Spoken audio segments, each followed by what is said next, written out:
Hello, and welcome to season 2, episode 2 of the excuse me, had a little flub up there. Of the Code Screening Podcast. Yep, we have done a full rebrand. We are now fully Code Podcast. We're going to talk about Python, R, Java, HTML, you name it, C++. We're going to talk about it all. Anyway, welcome back to the Code Screening Podcast. I am your co-host, Chase. Alongside me is the man with the plan, Zach, the main host, I would say. Sorry, I was checking to see if I got paid, but I didn't. Oh, no worries. If you're looking at the title of this episode and thinking, hey, last episode they said they were going to talk about Howl's Moving Castle on the follow-up, and this one says The Truman Show. That's because we talked about Howl's Moving Castle, and also, what was it? Well, I already forgot the name.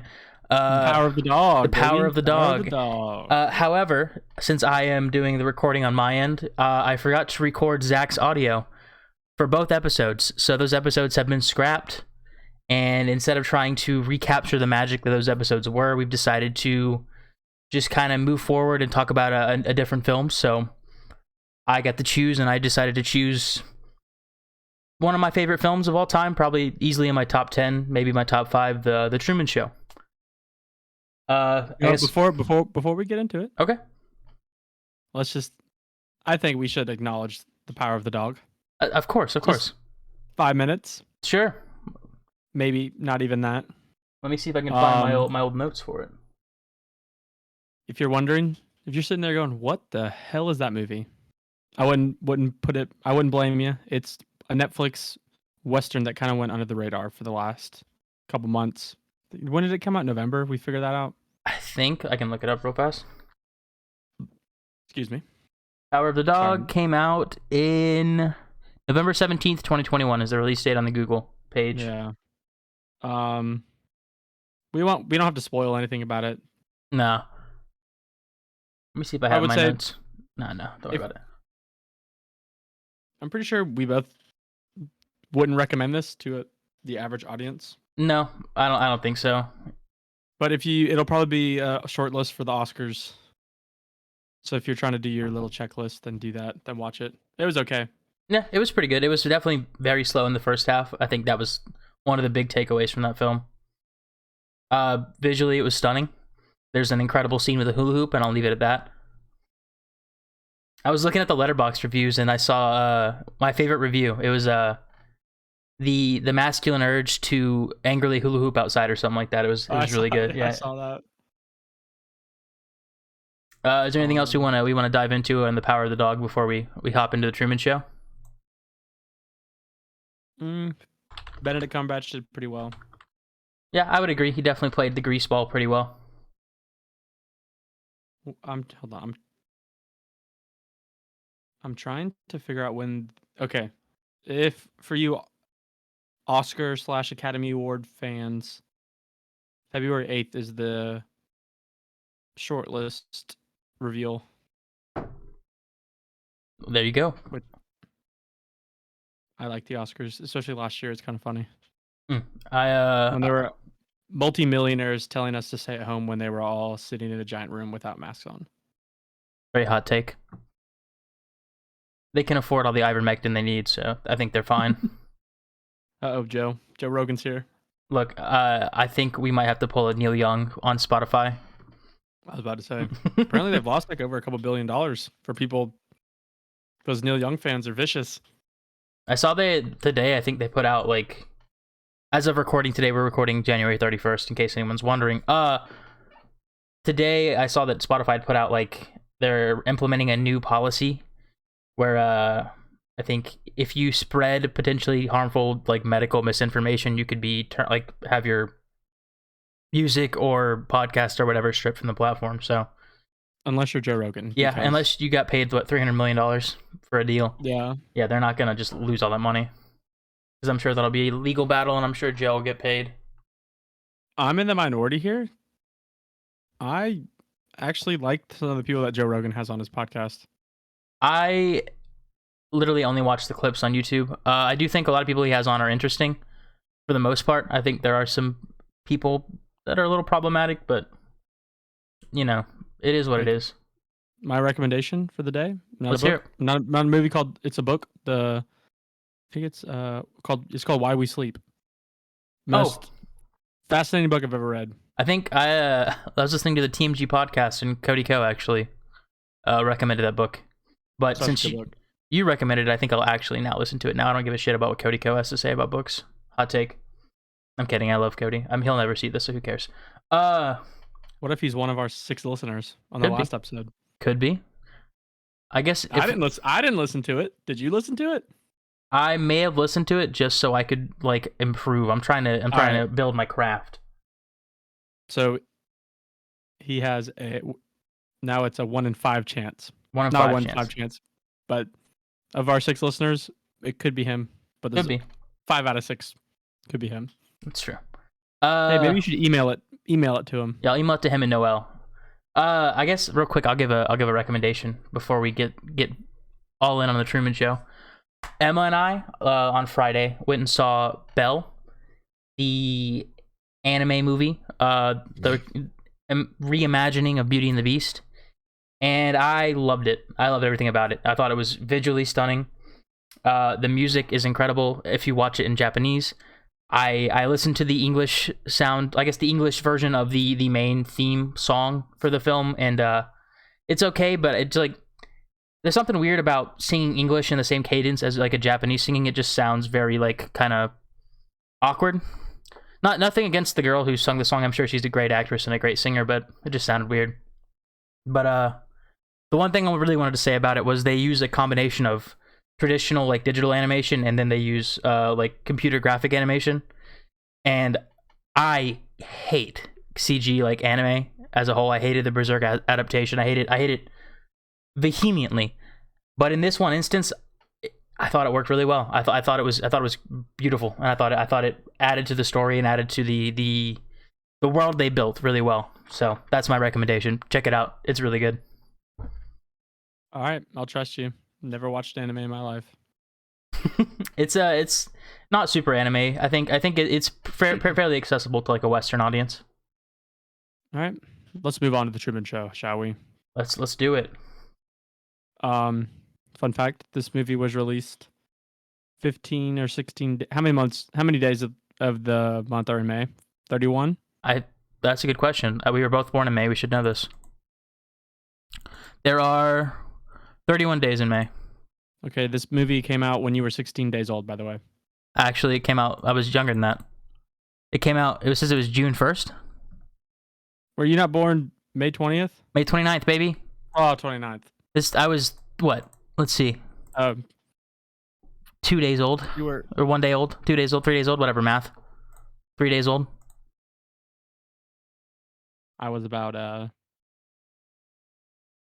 23 days old.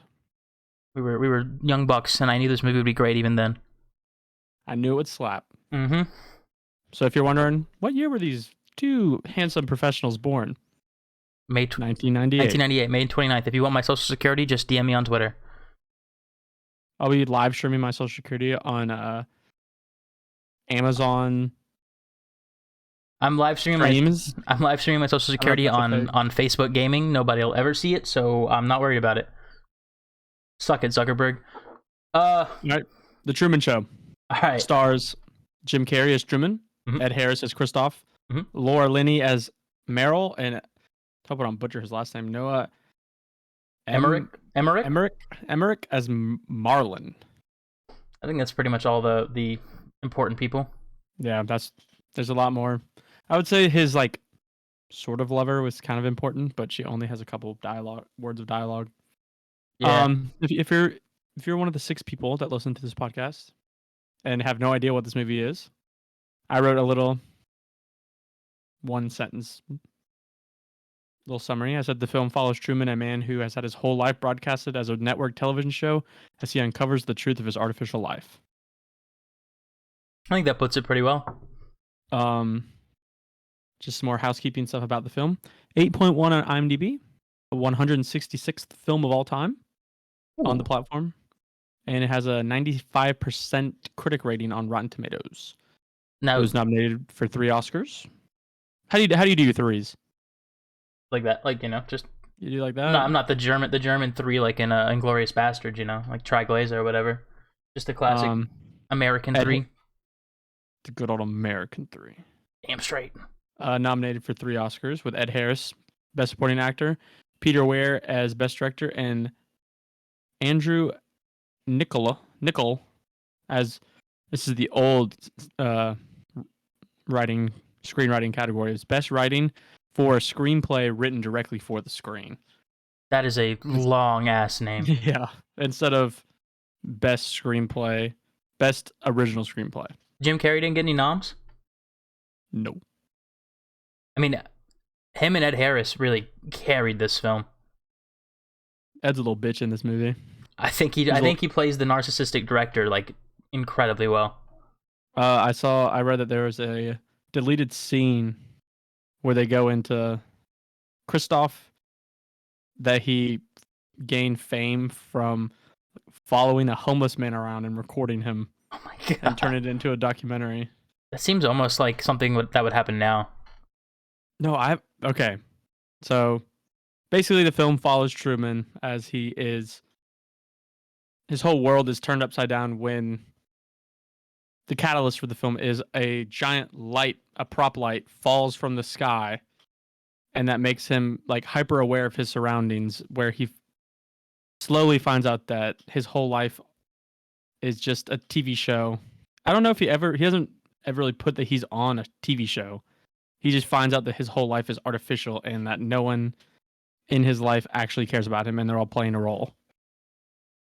And Christoph, played by Ed Harris, lives on the moon, Quote unquote. which is just like what they said, like 232nd floor of Yeah. this giant compound that Truman lives in. And he's the writer of the TV show, and everything that happens in Truman's life goes through Christoph. But I haven't seen this movie. I haven't seen this movie since the pandemic started, and I thought it hit a little different in this post-pandemic world that we're now in. Because I know we're in quarantine, out of quarantine, in quarantine, out of quarantine, and I feel like just like the hyperbolic symbolism doesn't really work as well in this like tech-centric world that we're in now. I can But see that. I think about it, and I'm like, okay, basically the entire United States, probably all the developed worlds, we've been inside for like 2 years. And it's like, I feel like some network, if they had an idea like this, it wouldn't be a hard no. People would think about it and be like, maybe we could do that. Because we've exhausted all of our resources. Every show on network television is either Law and Order, a spin-off of Law and Order, or another crime show, or a spin-off of said crime show. You're forgetting the entire catalog of MTV. That's ridiculousness. That's 22 hours of ridiculousness. Damn straight. But like I was watching football yesterday and it was FBI followed by FBI's Most Wanted, followed by FBI like Los Angeles or something, or like FBI Declassified or some bullshit like that. They're probably easy to write. Yeah, because they're all the same. Yeah. They probably just looked at old Law and Order episodes from 1994 and rewrite it. Hey, you know what they say? If it ain't broke, don't fix it. I mean, my dad watches live PD every time it's on, and he's Hey. part of the general population. I'm just saying, if Fox came out and said that they were doing a TV show of a baby that would be on 24/7 and he wouldn't know he's on television, I think it could get greenlit. Possibly, I think that there would be a bit more of I would hope, I guess, that the moral dilemma would be a bit more debated. Does public outcry even matter anymore? No, I guess not really. The court of public opinion doesn't really matter. That's true.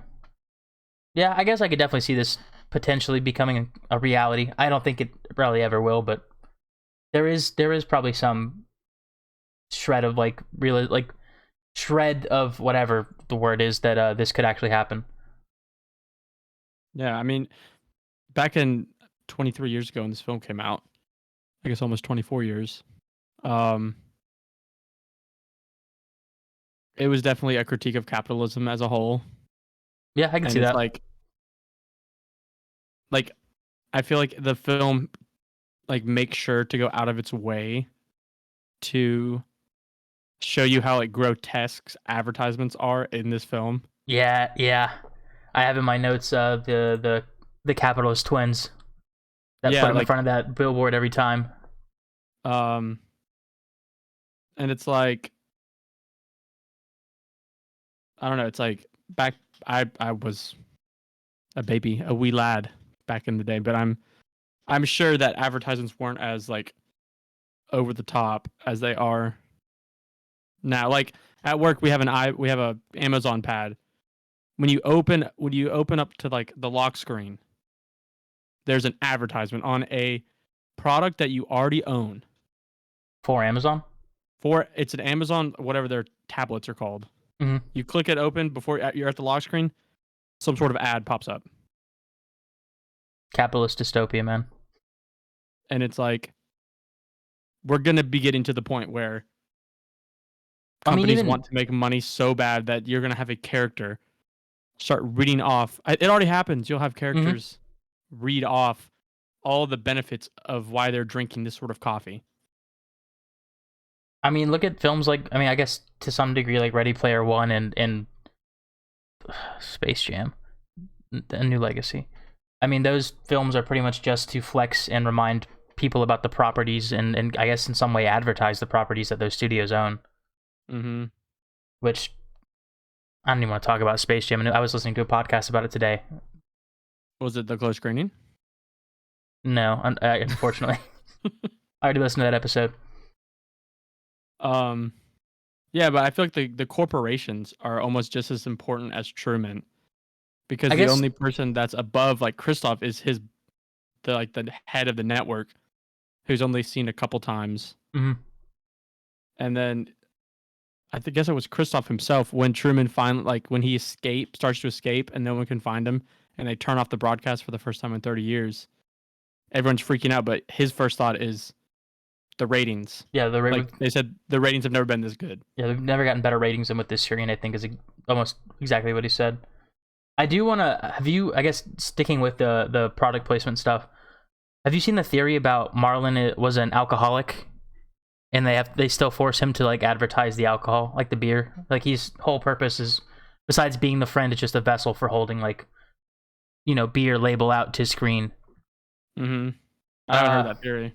Yeah, there's a part in the film where Truman references Marlon going to I don't remember exactly what I think he was driving a chicken truck for some company, and people have theorized that Marlon was struggling with alcoholism because he actually felt the moral dilemma of the show and kind of to come to grips with what he was doing. He drank a lot, and so that when he was off doing the chicken truck stuff, like Truman thought he was actually in rehab, and they thought people are talking about how screwed up it is that if that's true, then he's they still have him advertising like the beer and stuff. It's just I don't know how true it is. I don't know if it's been confirmed by the the writer or anything like that. But I just thought that was kind of interesting.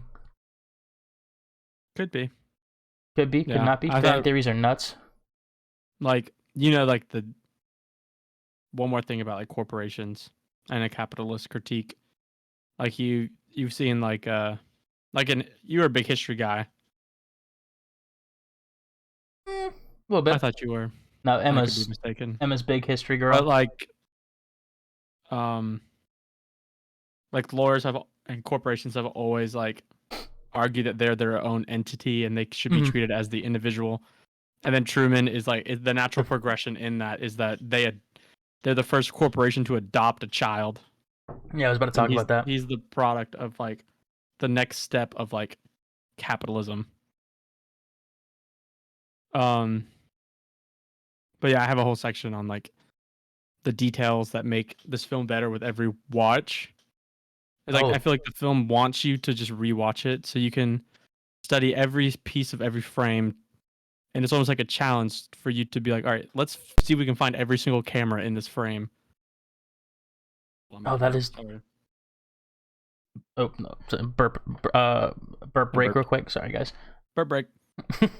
Um, yeah, I think this was like my third or fourth watch, and I still found myself, finding, I guess not so much cameras, but finding stuff that I missed, in Yeah. my previous watchings, and I do think this is. I stand by. I'm not super well versed in like historical films, but this is one of the best films I've ever seen. I think. It's Just for the. definitely like a really easy watch. Mhm. But like you'll notice if you rewatch it, you'll notice that his old neighbor with the dog is always holding the trash can with the With the giant camera out, lens. yeah. He's always holding it up. Um, Marlin, whatever his name Mhm. is always entering a shot with the logo facing out. For some, I don't know if it's intentional, but that truck that he is driving is like such a pristine truck to be living in, like a beach town where the air is so Yeah. salty, and like that's obviously like a product placement for that car. You mentioned it before, like those two old men are always pushing him up and then centering the billboard Mm-hmm. in the center of the frame, which is very odd. If it's the Truman Show, you'd always want him in the center of the frame, but they decenter him to make sure like whatever ad is on that. I guess it's on a billboard poster Yeah, I on think the side poster's of a the better wall word. is in the middle of the frame. And some other details I thought. Did you notice that he takes a vitamin D supplement? No, I didn't notice that. In the beginning of the movie, there is a like a case of vitamin D pills because he's never exposed to real sunlight. I didn't even think about. Oh man, that's just a small detail they didn't even have to put in. That's sick. Yeah. Um, There's I don't know. I feel like if this was a real life, he would have figured out that something was wrong a long time ago. I don't know because if that's all he ever knew, and then there's like they're constantly explaining stuff away, whether it's to the when like you said light the light fixture falling down, and then I obviously guess, yeah. the radio man saying the plane shedding parts. I do. And Go ahead. I was just gonna bring up something completely unrelated about the why he never leaves the island. They really establish a fear of water, and even like the not so subtle posters in the travel agency later in the film when he's trying to will leave. happen to you. Yeah, it's all these propaganda posters really of anti-travel propaganda, and trying to not so subtly talk about the dangers of travel. And I just think that's, I guess I don't know what the point that I'm trying to make here. I guess I just thought that was something that was interesting, and that Kristoff is a psychopath is the part that I really want to drive home. Is he's nuts. Killed his father to make him scared of the water. Maybe just or not they have any could have boats. they could have never told him that there was anything else. Yeah, I mean, why even in the entire world? Yeah. Like this was Earth. Yeah, why not just really shrink his worldview? Why not? Yeah, why not make him on? If you could build this giant structure that is the second structure visible from space, could you not make it a single island? Like an island in the middle of the ocean where there is nothing there. I guess it does. I guess it being in Hollywood allows for like ease of what's the word, supply, like ease of access for supplies and stuff for the show. And like No, I mean like in this giant structure. in the structure, make it an island. I see what you're saying. Yeah, I mean, they have water on one direction. Why not have it on the other? I don't know. Also, yeah, wouldn't you think that wouldn't you think it would make sense more to make it an island than like he could eventually just drive to the edge? If it's, I don't know. I didn't think about it that deep when I was watching, but then a little hole. Yeah. But I don't think it really kills the film. And then last detail that I thought was pretty funny. You have like the more obvious ones where Meryl's literally doing legitimate ad reads in the middle of hot chocolate of a conversation with Truman. That's one of my favorite scenes in the film, is right when he's starting to break down, and was it after he's breakdown and after they went to the nuclear reactor, where he's sitting there and he's distraught, and she's why don't you try some Mocha Cocoa hot chocolate? It's the best. Mm-hmm. And he looks at her kind of, flabbergasted. What are you talking about? Oh, I love that. I love that scene. So this class, I mean not this class. This film is talked about in like ethics classes. Mm-hmm. This film spawned I think a classifiable disorder. Yeah, I think the Truman Show disorder. I read a little thing about it. So obviously this whole Truman Show is very unethical. Oh, naturally. But do you think the people closest to him had an ethical obligation to tell him, or do you think since they were being paid and this was a job for them that they just think of it as another acting gig, and they're not obligated because they're not the ones doing it to him? I think it's split. I think Meryl, or whatever the actress, Mm-hmm. big air quotes, that plays his wife, I think it's just another gig for her. I mean, like the intro scene when I guess before we even get into it, because I will gush over the intro to this film, when they're talking about, they're doing kind of the behind the scenes like intro where they're talking about, she's out of character talking about, what you say, like, it's a lifestyle, it's a noble life or whatever. I mean, that was a crock of horse shit. But Mm-hmm. I think I don't know, Marlon I'm kind of split on. I could see, I think he's obligated to tell him. I do too. It seems like Marlon has more of a genuine relationship with Mm-hmm. Truman, because first off, Meryl she's not a good actress. No, I wrote that down too. Like if you were watching this show, it would be like, it feels like she's more of like a soap opera actress that got this job, because she overacts and underacts at the same time. And when she's doing, I feel like it's generally like improv. If probably you're on the Truman Show, you'd be doing a lot of improv. Yeah. But like whenever she's doing something like doing an ad read, it's like very wooden. Yeah. And it's very obvious that she is acting. But with Marlon, he's a lot better. And it seems like I don't know if he generally wants to have a relationship with Truman, but can empathize with what he's going through. And I feel like he confides in Marlon a lot more, and he knows more about Marlon than his wife does, because it seems like Truman never really even liked his wife. No, I felt like their relationship was not really earned. It felt very forced by Kristoff, I guess. Yeah, that's the point. Yeah. Yeah. I feel like he would have. I kind of wish they would have done a more obvious, like maybe he regrets lying to Truman for 28 years or whatever. Well, I think they kind of did. The speech when they're on the edge of the bridge after he's had his meltdown, and when they revealed Truman's father. Oh yeah, and it was almost. I mean, I'm lying. Yeah, it was played up until the point when you find out that Kristoff is feeding him lines. I remember the first time I watched this, I was like thinking it was this really genuine moment, and I was like, oh man, Marlon really, really cares about Truman, and he really wants, to, I guess, make ease his fear and in his kind of manic state that he's in. And then when they reveal Kristoff is feeding him lines, and then that really soap opera-esque scene where his dad is on the bridge, mm-hmm.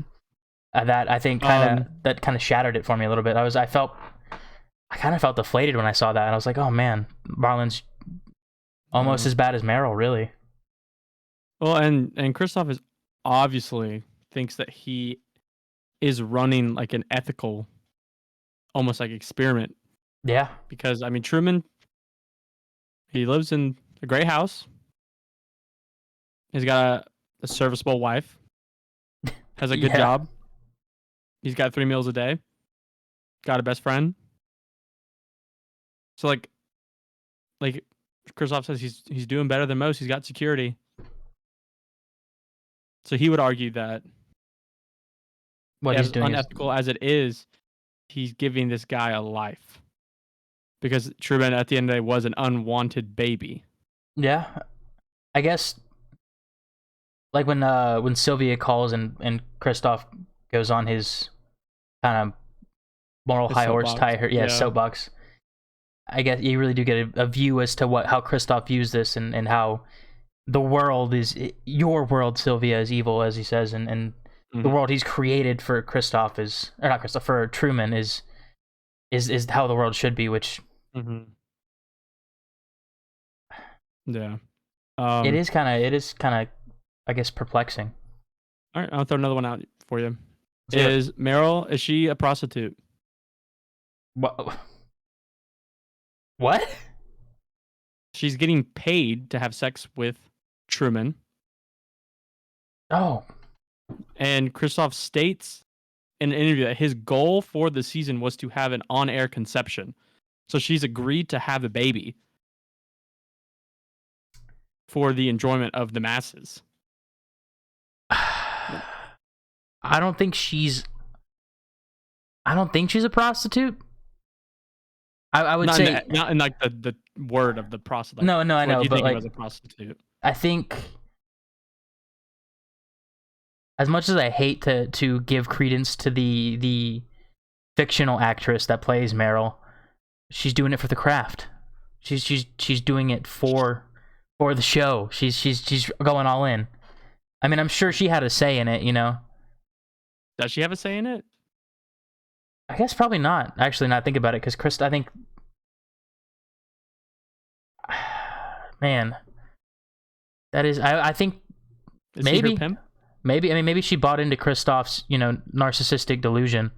Well, she's obviously agreed to Yeah. this, but she is being paid because we know that they're having sex because the cameras pull away, Yeah. and the only time the cameras aren't on him are when it seems like the The only bumping time there uglies. were the only time there were not cameras watching him at all times for 30 years was when he was having sex.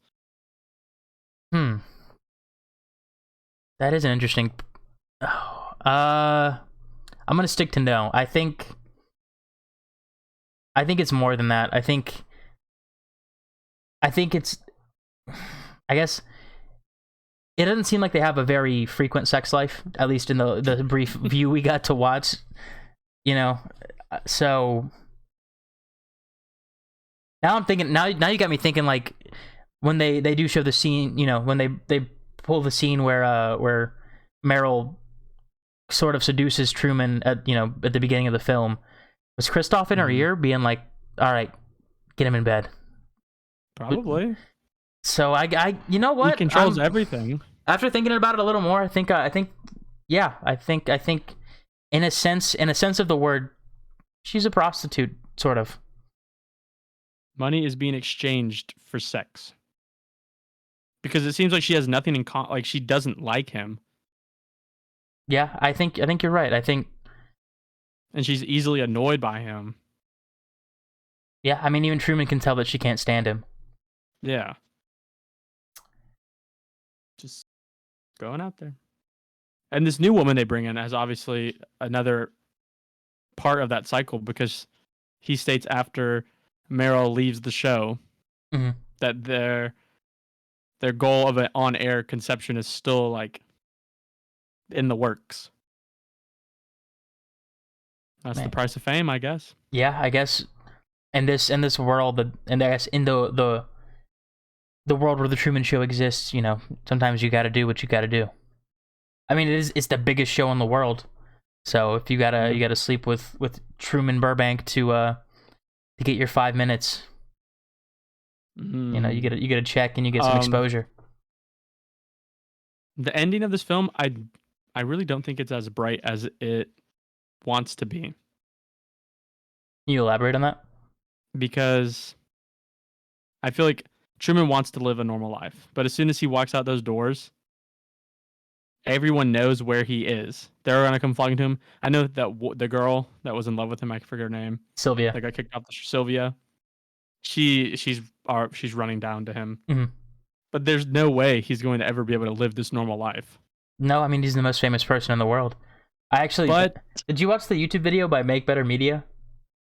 Because I was going to bring this up. There's a YouTube video by Make Better Media on YouTube that I think the title of the video is like, "The Truman Show is a cleverly disguised tragedy," and they delve into the ending a lot and how it's a tragic ending. I mean, he's not ever going to live a normal life. He's never going to be, would his life have been better if he just stayed on the show than it is now that he's All off right. the show? But now I'm thinking about it. I don't know that it was the two guys working in the like parking garage. Yeah. Eating the pizza. The guy from Brooklyn Nine-Nine, Sully from Brooklyn Nine-Nine. I don't know if you watch that show. Yeah, I do. But they're just an example of the people that are watching the show and seem like they've been watching it for 30 years. Yeah.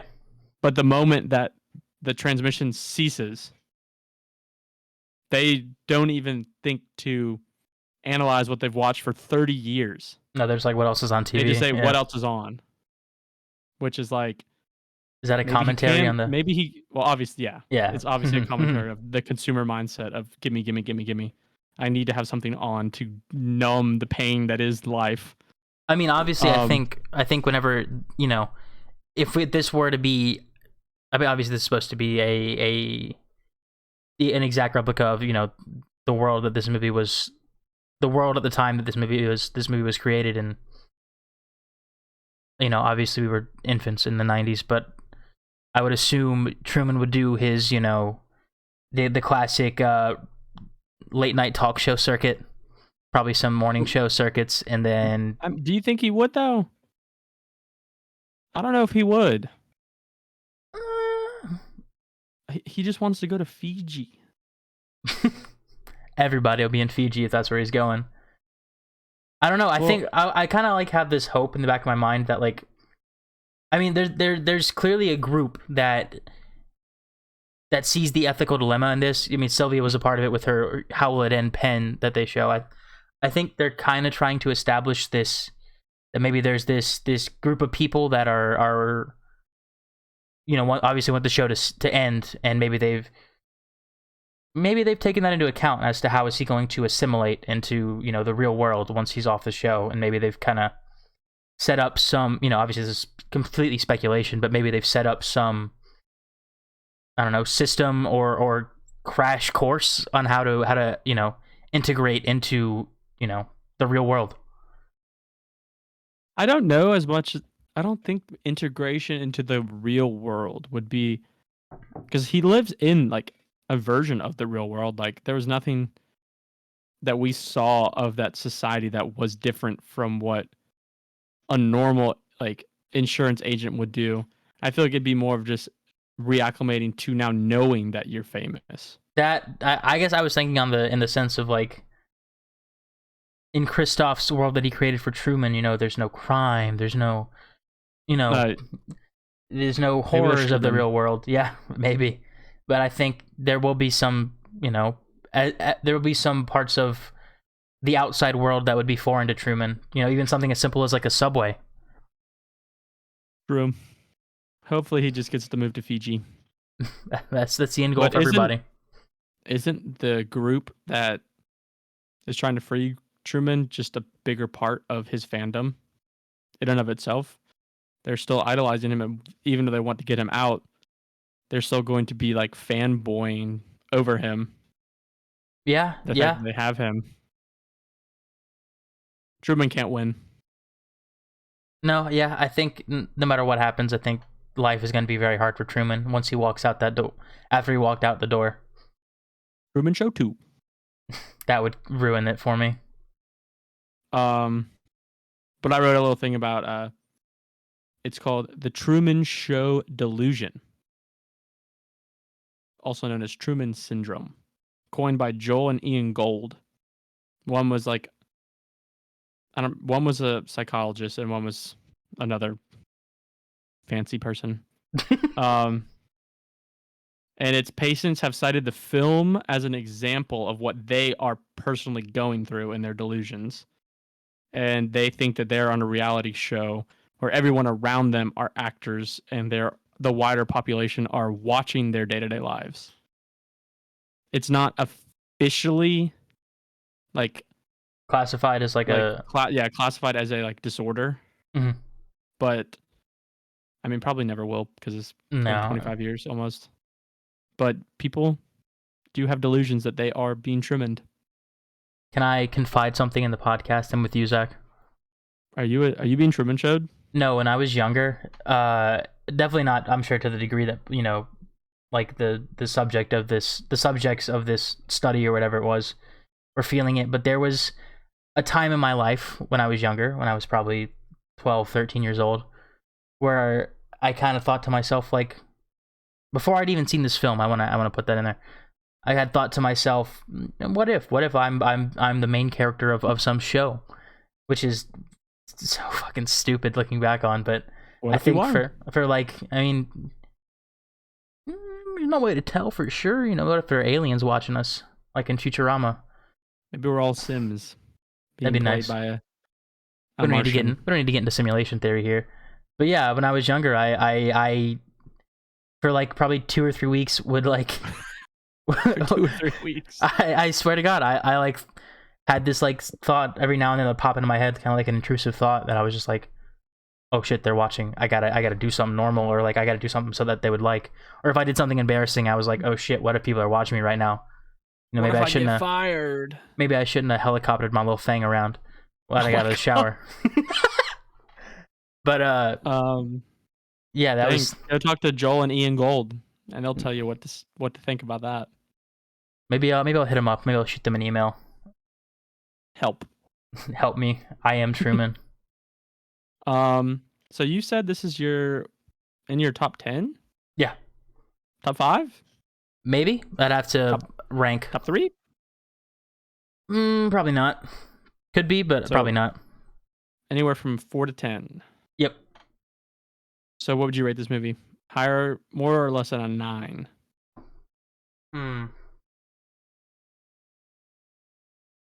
If I've sat with it for a little while, and after kind of talking about it, I'd probably give it like an 8.9, maybe a 9.1, somewhere in that range, right around a 9. There definitely, I mean, there are definitely some things that kind of fall. I do want to talk about real quick. Do you remember the scene whenever Truman makes his escape and they're running back the tape to watch, see if he'd left the room, and they zoom in on the table and then they do the fucking horrific, one of my least favorite tropes in any fucking media, CSI bullshit where they enhance. Yeah. That's not how resolution works. Enhance that. Enhance it. And you go, Yeah. boop, boop. Yeah, that's not how resolution works, especially with like one of those like cameras. That From was the 90s. Yeah, that was something that I kind of rolled my eyes at, but there's a few things here and there that kind of break the illusion a little bit, that are a little kind of eye roll moments, but Like the illusion of the television show? I guess not. I guess the break the illusion was a wrong choice of words. I guess more so just eye roll moments. Because I feel like there are plenty of moments in this film that break the illusion that it is not Oh, yeah, there was real world. another one. Oh, when Truman makes his escape, when he's on the sailboat, they cut to a button cam on Truman's shirt. I don't know if you saw that. Mm-hmm. They cut to like probably like a 3-second shot from a button cam on his shirt, and it's like, if they had that cam, why not use that to find Truman? You know exactly where he was. Interesting. Yeah, Maybe he wasn't wearing it. Maybe it was in the sailboat. could be. Yeah, I guess that immediately fixes that. But it was just stuff like that that I kind of saw that and I was like, oh man, that kind of stinks that they glossed over that, or they pulled that stupid resolution shit. But other than that, I think this film is, a great film, an incredible film. It's an incredible story. It's Jim Carrey does a beautiful job. I think he's kind of an underrated dramatic actor, even though there is definitely a lot of comedic elements in this film. Also read that the cast and crew were not allowed to talk about his former comedic roles on set. Really? Yeah, he didn't want people talking about it because he was trying to get in like a certain state of mind. I think he achieved it. And him and Ed Harris, who plays Kristoff, never met during the filming of the film. Look, oh no, that was it. One of the lost episodes. I went to rehash my feelings on method acting. I think it's dumb as shit, but I'm not an actor. Bro, you ever seen Joker, bro? Which one? The best Joker, bro. Oh, the movie Joker. The movie Joker, bro. Look, I don't want to get on. There's 2 actors that I don't like, and Joaquin Phoenix is one of them. Jared Leto's the other. Anyway. Oh, I stunned Zach. You don't like Joaquin Phoenix? I haven't seen him in a lot of stuff, and I didn't like it. I not so much as an actor, but as a person, I don't like Joaquin Phoenix the way he presents himself. Go watch The Master. I'll put that on my list.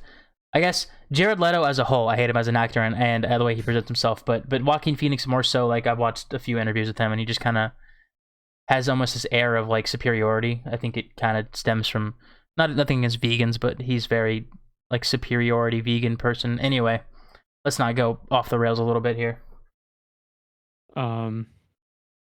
Yeah, as closing on the Truman Show, it turns out I watched this movie twice last year. Really? I saw it for the first time in 2021. It was my number 10 ranked film of the year. Nice. I saw it twice. I gave it an 8.4. I am sticking firm to that. All right. 8.4, and I'll run it at 8.9. Which is a bit different because I have a new rating system. Really? Hold on, let me see if I rated on Letterboxd. All right, I'll fill the air. Do I have anything else? There's a shot. Yeah, there's a shot where the Truman's walking down the street, and they have a camera and a car, and they use the side mirror to follow him as he walks before they cut to another camera angle. And I mean, for the time, it was pretty cool. I mean, it was clearly green screened, but I thought it was a pretty cool shot. What else? Yes, I gave it a 4 on Letterboxd, which I think is. I think a 4 is fine. If it was an 8.4, that's pretty. Maybe, but they're two different rating scales. Okay. 3 on Letterboxd is your average film. Anything under a 3, don't worry about it. Don't watch. If you ever look at my Letterboxd, listeners or Chase, if I rate a film under a 3, do not watch it. I'll keep that in mind. I've only rated like 9 films 5 out of 5. I may have to go over those. Maybe not on the pod, but I'll just look on your Letterboxd. That'll be an easy way to do that. It's very method. My own method. But 4, I think I'll think on it. It might drop down to a 3.5. But I think 4 is being generous. I appreciate your generosity. I'll leave it at 4. Hell yeah. I want to mess up the Letterboxd algorithm because my ranking is so important to the general Letterboxd algorithm that who knows what can happen if it crashes. You could crash the whole system. You could wreck their API. You could destroy it. Any closing thoughts? I would say the ease of watch, and it's a nice 1 hour 43-minute runtime. Perfect run length, I think. Yeah. For a movie like that, it only feels like maybe an hour at max, because it pulls you in so fast. My only complaint, I feel like this, like 2/3 of the way in, the movie kind of just like is almost in no man's land for a couple 10 minutes, where he has figured it out, but is contemplated going back, and it's like, is he pretending because he knows? I don't know. It gets a little. The pacing kind of slows down to almost like a screeching halt for 10 minutes. But other than that, good movie. Watch it once, watch it twice. Watch it you thrice. Could probably play a drinking game, and every time you can spot a camera. Yeah, it'd be a fun one to do. You might get messed up, but if you want an easier drinking game, just do it every time they have some product placement. You'll get pretty sauced. So I've been slacking on movies this year. I've only seen 6 movies this year. That's horrific. I think that's about as many as I've seen, but I'm a casual. Saying that I saw 150 last year. I'm not on pace.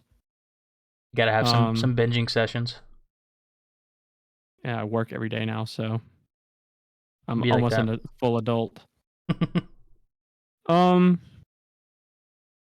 know what? I know what we're gonna watch for the next episode. Let's hear it. We're gonna watch Memories of Murder. Memories of Murder. Let me write that down. It's on Hulu. Memories of Murder. Bong Joon-ho, director of Parasite. New film, old film? Old, 2003. It's on Old Hulu. film. On Hulu. We were 5. I might go with number 1 film of all time. Really? It's either that or Seven Samurai or Butch Cassidy and the Sundance Kid. I know how much. Those are 3 very, I guess Parasite and Memories of Murder are both pretty similar films.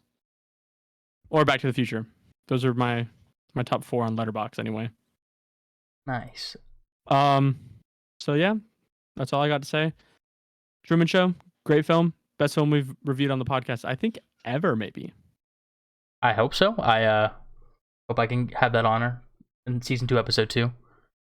I'm sure it can only go up from here. Obviously, it'll go up next week if this is your potential best film of all time. So it's just short-lived. And I'll be showing Abigail it for the first time too. So if she doesn't like it, I don't know. I'll watch it. I'll watch it with Emma, and I'm sure Emma will be interested. I don't know if it's like Parasite. She liked Parasite, so maybe she'll be into it. It's a detective, whodunit almost.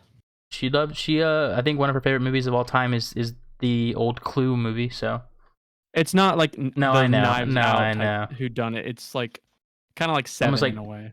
Okay. That'll be. I would say it's almost the South Korean Seven, but that's very derivative, and I don't want to say that. Understandable. Let me see. Do I have anything else I want to say? Anything I want to touch on? Let me look down here. I will close out with this. There is a character in this film. He is a spectator, a watcher, a general citizen, not in the town of Sea Haven or whatever it is, the fictional town that Truman lives in, but he's portrayed as one of the watchers of the show. He is the balding man in the bath. I think he adds absolutely nothing to this film, and I fucking hate him. That's the one big gripe I have with this film. I didn't want to forget it. Can't stand it. Why? What's wrong with him? I don't know. He rubbed me the wrong way. He looked in the camera weird. I don't know what it was about him. Maybe it was just that he was a greasy little man, and I didn't like him. But I think it's just supposed to show like everybody. It's like everybody watches this show. I don't want him watching that show. If I make a show, I don't want him watching it. Oh, if you're the actor that played him, stop listening to this podcast. Go ahead. Ron and Dawn are the twins, the old man twins. They're played by Ron and Dawn. No fucking way. Yeah. That brings it back up. I was maybe thinking about going to an 8.7 because I forgot about Bath Guy, but nope, we're back to an 8.9. Well, I want to, because I think the guy that's in the bathtub is like he might be actual. Decently like. I don't hate the actor. I just hate the character. I want to make that clear. I have no problem with the actor. He may not have been credited. Yep, man in bathtub. Have I seen him in anything? I could have. He looked very familiar. No, he's not in anything. Good. Terry Camilleri. Yep. That's a pretty fun name. He's in Bill and Ted's Excellent Adventure. He plays Napoleon. Well, Terry Camilleri, stop listening. He's gonna be real mad when he gets to the end of the episode. If he makes it here, normally if someone makes it to the end of a long format, a long format version of content, the creators will typically thank them and say, "Oh, thanks for making it this far. I really appreciate you guys, getting to this far." Not you, Terry Camilleri. You're the only person that I wish you had stopped listening right away. Damn. You hate the character and the actor. Now I do. I've changed my mind. This is my hill. This is my hill I'm gonna die on. I'm sure he's actually a great guy. I don't wanna slander anybody. But with that, follow us at Close Screening on Twitter. Follow my letterbox at Zac_Chastain. Follow us on YouTube at The Close Screening Podcast. Spotify at The Close Screening. Subscribe to our YouTube. Hit that MF and bell. All notifications. Turn all those notifications on. Next 600,000 subscribers will get entered into a lottery, and when you win that lottery, You'll get an we'll send autograph you a from Tammy Camilleri. $1. We'll send you a $1 lottery scratch off. Oh, look. You don't want to miss that. I'll make a Google Doc form. You can sign up, and we'll send you off an already scratched off $1 scratcher. Maybe you win, maybe you don't. That's called the lottery. We'll know. You guys won't till you get it. So maybe you hit the jackpot and we have to send it anyway. You know, we won't know. We'll stick to our word. Well, all right. I think we're about done here. I think that's all I've got to say. So thank you for watching. Thank you for listening. And we'll see you guys next week with Memories of Murder.